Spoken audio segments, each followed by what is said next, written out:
this is Blaze. Blaze is a little big shot veteran, and he was telling me, and I tell him, I said, all these media guys in here, I tell them all the time about how much God loves Cowboys. Well, he can prove it to you. Go ahead on three. Ready? 1, 2, 3. That's why God loves Cowboys. I believe there's a place in his heart.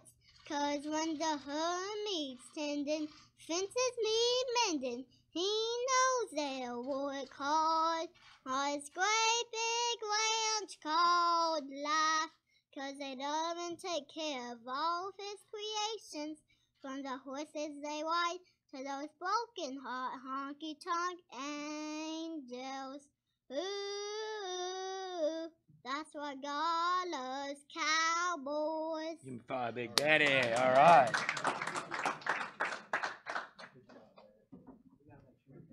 Y'all need me for anything? We've got nothing better than that. This is a tough act to follow. It would only be better if Al Jerkin was here. Is Al not here? Dang. I know. That's what I said. I had to. One of the all-time best guys to get along with, and I had heard that he was going to retire, and I was going to say something. Then somebody said he might do some part-time stuff, and you hate to say, hey, he's retired, and he's like, I'm not retired. I'm doing part-time. But I think that we should all be appreciative. I know I was or am of what Al stood for, and he's one of the good guys and always very professional. So wanted to say it to him without him being here, because he's been here for I don't know how many years, Robert, forever. So we're gonna miss him, but maybe he'll come back in a more of a relaxed mode. Are you gonna sing too? No, I got no singing. I mean, it's a lot of pressure right now. Blaze. Yeah, we can't top Blaze. We're going to do the press conference just a little bit different. I want you guys to just be aware of that. We've got Megan over here, and we've got Tanner over here with microphones. Please just raise your hands when you have questions for Coach. He'll start with the opening statement. But please raise your hands. We'll get a microphone to you. Please don't ask questions until you got the microphone. That's all we ask. So, Coach, go ahead. We're moving up in the world. I don't think I need to make an opening statement. You guys have seen them the last few days. Our practices have been open for the most part. So I know you have a lot of questions. You guys can get started with the questions. We'll go from there. Raise your hand for questions. Got one right here. Either that or he's watching. He's doing video. Are you trying to ask a question? Yeah. If you were bidding, if you were at an auction, you just bought something. All right, we got Jay here in the back. Coach Gundy, you've had a couple of days in pads and worked hard, and just give us your impression after a couple of days of getting after it and kind of where you think things are. We had 2 good days. A couple days ago, the defense, they took it to the offense pretty good, and then today the offense made quite a few plays. So, as I've said, in being a head coach, it's one of the most challenging things for me to do is try to decide what I want to see in practice. But there's a lot of enthusiasm, very competitive environment. That continues to increase each year as you have more success and bring more competitive players in. So we're pleased with where we're at. We haven't answered any of the questions that we need to answer over the next 2 weeks. Takes a little time because we just got into pads, but we're doing well. Players' attitude's good, their commitment's good. So I like where we're at this point. Can you talk about the quarterback situation? I think you or Mike or maybe both of you said in the spring if you could name one sooner rather than later, it'd be better. Where are you at on that? What do you need to see out of those guys before you make a decision? Well, with Taylor and Woodtee, I'm waiting for one of those guys to say, okay, I'm the guy. And I'm hoping that we can accomplish that over the next 10 days. And both of them have made plays at times, and then both of them have made mistakes at times. But once we get into about practice 16 or 18, which would be about 10 more practices, there's only a limited number of reps, as we all know. And at that point, we'll have to say, you're going to get the majority, and the other guy's going to get the reps of the threes, which aren't a lot. you hit running backs or you hit quarterbacks, hit running backs, defensive tackles, any other depth situation, and address the fact that when your most pressing questions are backups, is that a better feeling for a head coach? Well, it is certainly. We had the one offensive line position that we feel like we have two guys that, well, really three guys that we're comfortable with. Aaron, our transfer, is starting to feel his way through, and then Shane and Galloway both are playing well. So we feel pretty good about that spot. That was one of the positions. You mentioned the others, and it's just taken some time to get to the running back spot, and I feel better now about our corners than I did when we started. I'm seeing guys that are very competitive, and their success based on their youth now will all be on a pass rush. You know, we got to be able to get to that guy and not leave him out there for a long period of time. Mike, knowing what you have on offense, when you have a day where the defense dominates and has a good day, is that a good thing? Mm-hmm. You know, I was mentioned to somebody, maybe Mark yesterday, but forever, you know, I'm so zoned in on the offense, and you know, I would catch myself if they weren't doing good, I was upset. And then 6-8 years ago, I realized I would prefer the defense do better. I've always felt like offensively we could scheme, find a way to score, move the ball and score points, but defensively, the talent part of it is so important, the speed. So it's nice when we go through a practice and the defense can really just kind of shut our guys down. Makes us feel better. But it's been back and forth. So I'm pleased with that side of the practice. Mike, even if this particular group of guys hasn't played together as an offensive line, how beneficial is it that 4 of them are seniors? Keys is a third-year guy. You know what I mean? That's sure. Considerable. Yeah, there's no substitute for experience. You know, we talked about Shane and Galloway, and you know, Aaron played 20 games in for Cal. So Lundblade's been around, Crabtree's been around. And when we talk about experienced players, we talk about guys that have played on the road in an hostile situation, and it's loud and hot and things are against you, and found a way to be successful. And that's really what I'm referring to when I talk about that. And so it helps those guys have been around. The younger guys don't really understand what it takes in those situations. So it helps that they're veteran guys.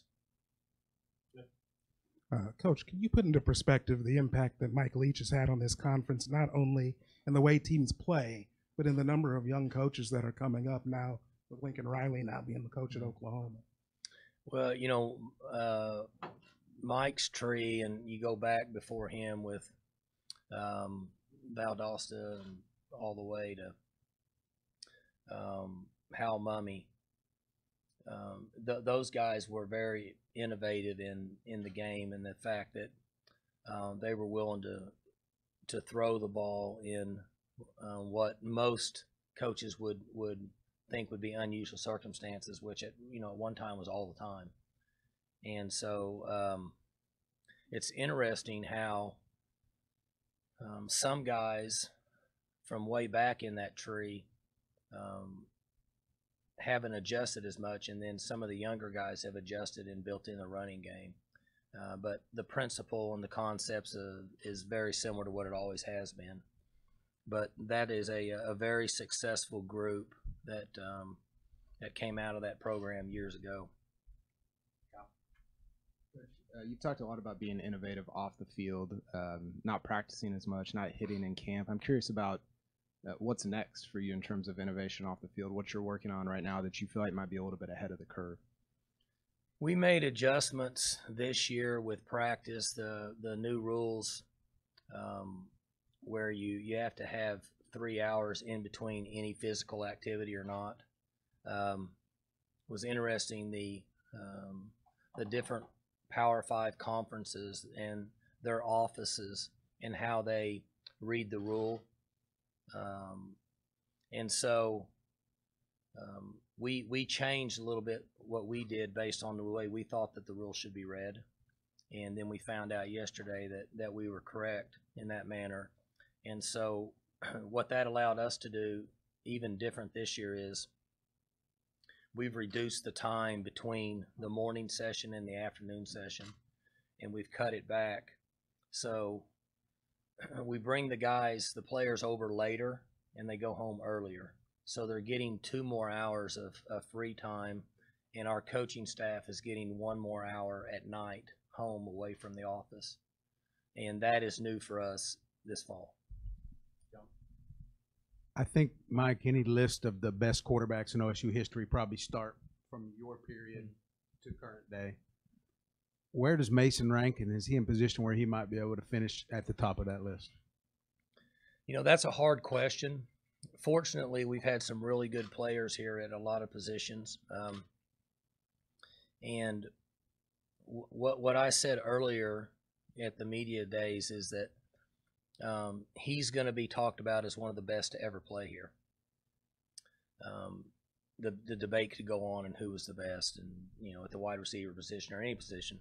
But with what he brings to the table, his ability to win games, the success that we've had, he'll go down as one of the best to ever play here. He's been really focused. He's done great. He's getting a lot of notoriety and so on and so forth, and he's handled it very well. I like what he's doing in practice now from a leadership standpoint more than any of the other 3 years. So I'm really excited to watch him play, and he's so driven and works so hard. But it's Oklahoma State fans and coaches will be sorry to see him leave for sure. 2 questions. One, you were asked about off the field innovations. Rob Glass is now working with it sounds like a sleep institute. Talk a little bit about that. And between your hair, Zach Seiner's Heisman campaign, some of the things that went on over the summer, do you think your whole team pays attention to that? And do you think they get as much of a kick out of it as maybe the fans and everybody else out there? Well, first, the sleep study, it's been out there a little while, and we looked into it and felt like that it was something that in early studies has proven that it's fairly effective. So we've gotten into that now. And then, it's interesting. I when I had the team together to start a week ago or whenever we did, I asked them some general questions, and they still live in their own little world.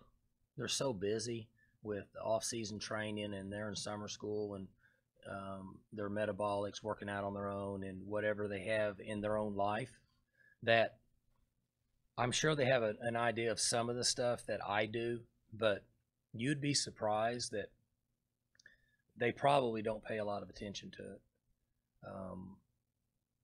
The people outside that aren't around us every day, they don't get to be involved like our guys do, so they're a little bit more in tune to it. Zach Seiner, his Heisman campaign was awesome. I mean, it was one of the neatest things ever, because that's his personality. He doesn't have to be somebody he's not in order to do that, so it worked out well for him. And I think our players understand that some of the stuff that I do and or they do, if it comes natural, but there's been so much of it for whatever reason that I think a lot of it now they just kind of roll with the punches, and it's same old with them. You said was on the Heisman campaign for Sinar. I don't think he's done with it. Well, yeah, I know. I mean, and I'm sure he's not. He's marketing himself. I mentioned it in the special teams meeting.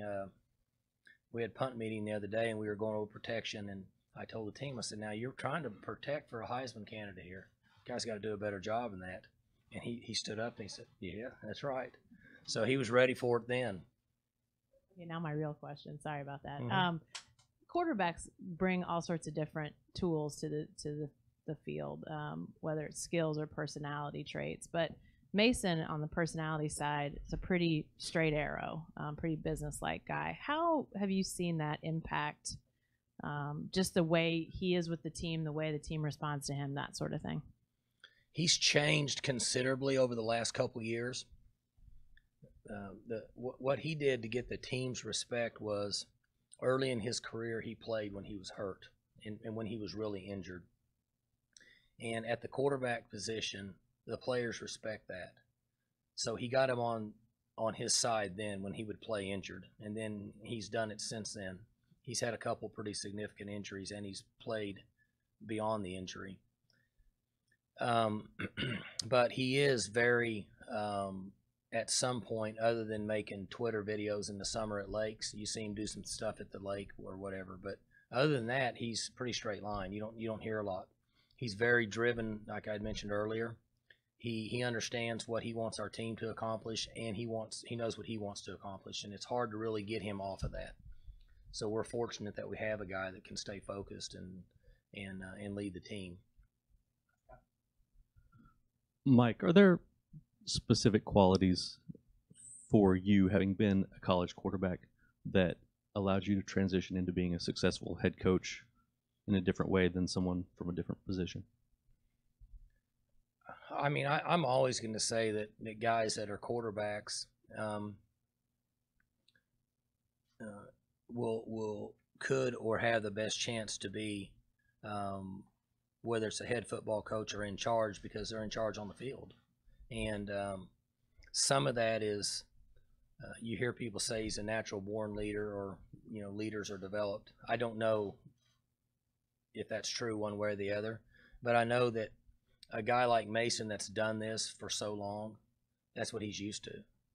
And he's used to being in the limelight, used to people saying you do good when we do good, and when we do bad, he does bad. So a lot of that is of the same characteristics of being a head coach. And so I would agree with what you're saying. I think there's an advantage there at that position in order to be a head coach someday. Coach, how would you assess your kicking game at this point in fall camp? Well, we like Zach Siner. He's really doing good.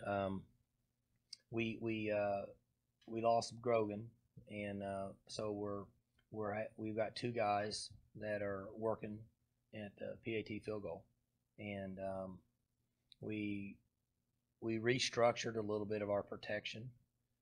So we actually lost a couple days because we had a few kicks blocked. We were working on doing a couple things different protection-wise. We're pretty good at that now. We're better. And so they've had a couple really good days of kicks, and they're coming along. But that'll be an interesting part of our game this year, because we've been used to Ben coming out there and being pretty successful. Kickoffs, I feel good. Punts, I feel good. PAT field goal, don't know yet, because we don't have any experience at that position. Those guys are new. We'll find out. Really, Mike, starting from spring practice in 2010 through the end of the 2011 season, when you had Whedon at quarterback and Blackman was still here, and anyway, it just seemed like the program was at an unprecedented, at least the Mike Gundy program was at an unprecedented level of like confidence and swagger. And now you're at this position where you're 11th in the preseason. A lot of people are picking you to contend for, if not win the Big 12. Within the program, does it feel like it did kind of then? I don't think there's any question that we have more confidence now than we've ever had. And, that comes from success in anything we do. People that have success at certain things, they develop more confidence, and then it just you run with it. So I think the one interesting part of this team over the last few months is not that they expected people to say you're going to be good, but honestly, I don't think they care. I think they've gotten used to that. Where 4 or 5 years ago, I can't remember when it was, maybe 4 years ago, when we went to the Big 12 media days, we were preseason picked to win the conference. How many years ago was that? I don't know. And everybody, that was the talk around. And now people, think we're supposed to have a good team, and there's a lot of conversation about it. And our players, I don't think they really concern themselves with it. I think at some point they've kind of gotten used to it, which is good. And I mean, I said this years ago, in order to develop and build tradition in football at a big school, a Power 5 school, takes a long time. It doesn't just happen over a year or two. And so, I said that I hope that whenever I'm done coaching here, that we developed Oklahoma State to where people consider it a tradition-rich football school. And I think we're on our way to doing that. We still have a lot of work, but I don't think the players are so caught up with themselves to think that people said they're going to have a good team. My message to them was, you should have a good team. Now, I don't know what's going to happen. It was interesting when I was at the car wash. I was walking behind or in the same room with Coach Snyder, and somebody said, "Coach, what do you think about the season?" He said, "I don't know. I'm 78 and they're 18. I got no idea what is going to happen." And so I'm close to, I can say I'm 50 and they're 18, not anything near what he said, but to a certain point, he's right. But these guys, I don't think they have stars in their eyes with what people think about their team this year. Well, it's impossible for you to be rejected, but I mean, you're 11th in the poll. Right. Is that about right? You think you're a top 5 team? Well, the good thing is, a number 11 ranking, or? Well, the good thing is if you're, the other thing I said years ago is, we want to consistently break the top 25, and then we become a top 20 school. Well, if you get ranked up even where we are now and you play good, you're going to be there in the end. So it doesn't really matter to a certain extent. I mean, because there'll be a lot of those teams play games and get knocked out, and if we don't play well, we'll be one of those teams. But you're in a position that if you play well, you're gonna work your way up to the top. You guys get into the top 10 at some point. It'll be 8 out of 10 years that you've been in the national top 10. Mm-hmm. When you were a player here, or an assistant here, or a coordinator here, did you ever dream that was possible? No. That's where I mentioned we finally started to build some tradition here. But if you've been around here a long time, you can have a vision and some thoughts about what can happen, but it's hard to really think it's going to happen until you start the ball rolling. And then you have to have a little bit of luck. You got to have, we hit on some guys. The years we hit on Kendall Hunter and hit on Des Bryant, hit on Russell, had some first-round picks that other teams didn't really recruit. And we hit on decent quarterbacks. Zach Robinson was the guy that wasn't recruited. He was really good for us. Josh Fields. So you got to have a little luck, and things got to work out for you, and then you got to have a lot of consistency in your core values of what you believe in to get to this point. But I don't think anybody could literally say that they would have said that you could potentially be in the top 10 8 out of 10 years. I'd like to know who that person is. So. Yeah. Yeah, I bored him. He hit the road already. He thought I was going to sing. I was going to go with Dirt on My Boots, but. Coach, everybody's expecting big things from your offense. Do you get a sense that maybe the defense feels some pressure to perhaps match that, or at least be pretty solid to give you guys a chance to be your best and have a chance to win the conference? I think that yes and no. I think it's human nature for an offense or a defense to feel like I want to do my part. But I also think that they use that to their advantage, because I see them at practice, and when some of the corners or safeties will cover James Washington or McCleskey or somebody, they like it, so they're kind of their body language is saying, I'm doing my part. So I think there's some truth to that. Yes, I would agree. Thomas on the right, or Kyle, excuse me, sorry, on the right. What do you base your preseason expectations of the team on? I know you just said you don't totally know, but what do you base it on, and how much does it change from year to year? Base it on, you mean how people feel about us? What your expectation is of what you guys are going to do throughout the season? I think that preseason polls have a lot to do with returning quarterbacks that have experience. That's where it starts, and we're the same. When you go into a season and you don't have a quarterback that has any experience, you don't have a clue what's going to happen in most cases. So for me, what I had said a second ago is exactly what I told the team, that we have experience at key positions on both sides of the ball. We have an experienced quarterback. We have skill players that potentially are good enough someday to play in the NFL. And we have numbers of depth that have played on both sides. And so for that reason, you guys should play well this year. So that's really how I believe. And I always tell them that.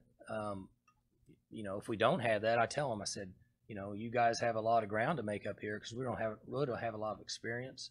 So, we're going to have to find a way to score some points, find a way to stop somebody. But with these guys, they have to be able to focus and do all the things that are important to get ready to play. But they know that if they prepare and do everything they can, and they're unselfish and committed, then my expectations are them to play very well on Saturdays. And I don't see any reason why they shouldn't. Mike, Cornelius was your backup last year, and he's in contention again, and he came in obviously as a walk-on from a small school in Texas. So I'm curious, how much development did he do in Stillwater, or when he got there, did you guys see something in him that maybe other schools didn't? He's he came in kind of as a really big, raw athlete. He runs a little better than what people think. He can throw it. And the sad thing about him is we never know, because you never know how good a guy is till he gets in there and it's his team. It's just like when Mason went in and played as a freshman, I wasn't very excited about him playing because he hadn't done anything in practice to make me think that he could have success. And what he was able to accomplish is pretty rare in me doing this for 20-something years. And with Taylor, he does a lot of good things in practice, but he's never been in a game under the fire to say, okay, let's see what you can do. But he's been awesome for us, to walk on the program and be here, and the commitment he's made. And I really believe that if he gets in a game and plays, that he'll play pretty well. Max, down here on the right. Mike, kind of going off that question, do you think your backup quarterbacks appreciate not only that they're one snap away, but also that somebody has to be the guy next year? Yeah, I would say both of those questions, the answer would be yes. And we stress that all the time, that, it doesn't take but just a second and somebody else is going to be in there playing. And we all worry, I think most coaches across the country worry about their quarterback. But we have a number of positions that we worry about.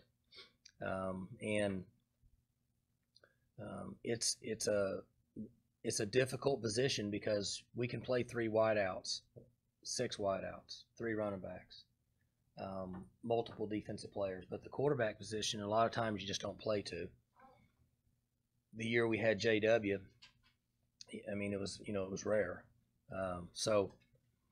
They have to be very tuned in mentally and ready to go, because they don't get a lot of practice like the other positions at live game experience. You mentioned last year that you would constantly scout teams at home while you were watching them for like concepts or schemes or plays. Do you still do that, and to what extent? And do you encourage your offensive assistant coaches to do the same? What I was referring to is I watch games at home sometimes until I go to sleep. And I was kind of joking with myself because I keep a old yellow notebook and a pen by my chair. And so if I see something, I'll stop it and run it back and draw it up. And I'll keep it. And I'll usually collect 4, 5, 6 plays on a Saturday night if we don't have a night game. And it frustrates my boys because they want to watch the game and I'm running it back. It takes a while to get all the positions, get everything right. And then by the time you run it through, it's probably already popped up on their phone who won or lost. But yes, I do that. I don't encourage the assistants to do that, but I think they do the same thing. Now, I haven't seen any actual drawings they brought in, but I tear mine out and bring them in on Sunday morning. Coach Gundy, did Rob Glass have some specific goals with some specific players this summer, and did that get accomplished? Since Rob's been here, I don't know that we really haven't had anything accomplished. He's always been able to get whatever he needed from our players. With Aaron Cochran, we asked him to lose about 20 pounds, and then he came back and he was, I think, 30 pounds lighter, and then maybe even lost another 10 when he was here. Most of our players are in a position that we need them to gain mass, so they're lucky. They can take all the calories they want. But he is, as you know, every once in a while he'll give somebody a diet that he wants them to stay on, that he feels like they need to be a little lighter based on the style of play we have. But for the most part, he had them under control before we ever got to that point.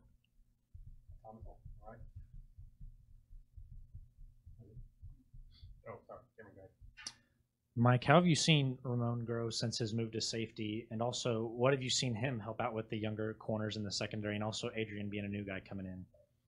Ramon gets a little better every day. I noticed today he was moving at the safety position and jumped up and knocked the ball down. And he's always been a quick learner. We'll find out in a couple months, but I think he's better in the middle of the field like he's doing now. How much he's helping the young guys at the corner spot, I don't know. Most of the communication that he has now is with the safeties. But knowing Ramon, he's probably involved somewhat with them, I would guess. And Adrian seems to be meshing well with those guys. It looks like that he's comfortable and practicing, and he gets a little better every day. Coach, how have you noticed Marcel change from before he got hurt to where he's at today after his injury? Physically, he looks really good, like he always has, and he's running around and making plays. I think the change with him that's noticeable is he lost football for a year, and so he knows what it's like to not have it. And he realized how much he liked the game, and he was excited to get back. I think that was the biggest change for him, is that when you have something taken away, you're like, man, I had it pretty good. And I think he recognized that side of football. I know that it doesn't equate to making a first down or making a field goal or whatever, but one of your concerns in the offseason was getting your contract done, and also at the same time getting your support staff and some of your assistant coaches where you wanted them salary-wise. I haven't seen you comment on that other than in the release. So now that you're into camp, the spirit in the office, everybody, I mean, you feeling pretty good about your structure there in your office? Yeah, my first goal was to make sure that we got everybody taken care of outside of the coaches. The coaches have always been taken care of. So there were a number of people that play a significant role in our success that I felt loyal to and needed to make sure they were taken care of, and then we were able to accomplish that. And then obviously with the assistants. And I wanted to put something in place personally for me that would essentially be good for Oklahoma State and be good for me for a long time. And we were able to, Coach Holder and I were able to come to an agreement, and the president and board of regents agreed, and we were able to put that aside. And essentially the way it's set up is we don't really have to have any more discussions about it. We've taken that part out of it. And I think that's what's best based on the relationship between me and the university, that's best for the long term. And we go with it from that point moving forward. Mike, whenever we ask you about expectations, and you've been asked about this already, you very matter of fact, telling them you think they should be a good football team. Mm-hmm. The whole approach, it doesn't sound like there's a whole lot of, you got to have some catchy slogan, or you want to make sure you go overboard telling them don't pay attention to certain things or anything like that. Have you come to that conclusion over the years of being a coach that that's the best way to handle that? Each team is different. And I hope that I improve each year in how I handle the chemistry of the team. Believe it or not, a lot of what I do is thinking. Like my 12-year-old tells me, all you do is sit at your desk. Every time I walk in, you're just sitting there. You don't do anything. And I said, well, I'm thinking about what to do. And he says, well, you don't do anything at practice either. You just go up in that tower. You don't talk to anybody either. So believe it or not, I think that we've gotten pretty good at dealing and handling the temperament of our team. And the very best thing that we can do is be honest with them.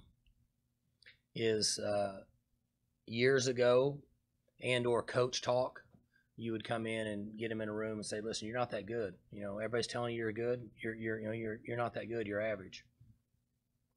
So if I were them, I would walk out thinking, we're pretty good. I mean, why is he telling us that? So they are pretty good. How good? I don't know, but they're pretty good. We'll see. It's up to them. And so they've handled that fairly well. And all of the one message that I've given them, right or wrong, is that there'll be a lot going on when you're ranked really high preseason. And I told them, I said, all the stuff that's gone on with me and the marketing and all that, that stuff only works when you're winning. If my hair's long and we're losing, it's not near as fun. People are going to say, cut your hair all the time. So it's all based on their success. And I think they understand that side of the game. Yeah, in the back line. Coach Gundy, I get this question a lot, and so I'll ask it to you. Does the university give any consideration to playing on Friday nights and competing with high school football? Are you talking about our second game? The conference and their affiliation with television, there's a certain number of games that they like us to play on either a Thursday or Friday night. I don't think it's mandatory, but it's strongly suggested. And so we play on Labor Day weekend, and in order to get what we thought would be a great home crowd based on an in-state opponent, we thought by playing on Thursday it'd be really good. So when that happened, we follow up with 2 road trips. And the science behind putting 75 guys on an airplane and traveling halfway across the country and playing a game and then coming back and then doing it again the next week is that whether we like it or not, it can fatigue them and it can be a little bit of a factor. So we said, why not get a Thursday night game and a Friday night game to facilitate the conference in a year where you can play a game, get an extra day off, travel and play a game, come back, get an extra day off, and then travel again. So it really worked out, and it should exclude us for a number of years in not being a Saturday game. I want to play Saturday games. I want to play 8 games at home. I want to play at 2 o'clock. That's what I would like to do. I think that's what college football is. But the television pays the money, television people, and we have to do what's best. And so this was a good year for us to facilitate that with what the conference asked us to do every so often. And just to clarify one thing, it wasn't the Big 12 that asked us to play Friday night. That was South Alabama's Big 12. The Big 12, it's third time it's Big 12, but not playing.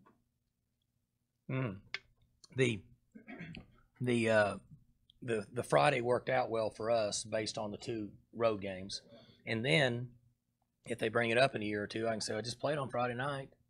So you kind of kill 2 birds with 1 stone. I told Bowlesby we did it for him. Any other questions? Last one. One quick one. Yes. Have you identified, Mike, who your number 2 running back's going to be? No, that's what I was saying earlier. I like what J-Ron's doing. LD's getting better. Carr is still there. He's better than what he was. There'll be a small role for him at times, and I like the freshman. I see promise there, but we have not seen enough to say it yet of who would be that guy. So like 06, you had Toaston as a freshman. Right. 7 Hunter, 2010 Randall. Mm-hmm. Justice last year. As all his freshmen, all were really good. Mm-hmm. So none of those freshmen is quite at that level in camp, I guess, maybe. Well, it's just it's we've been in pads 2 days, and so it's still really early. But I've seen glimpses of both those young guys making plays, and I've liked the guys we've had here. I think Carr's been here long enough that we understand what his role is. I like the progress that J-Ron's made. And then I like the improvement that LD's made.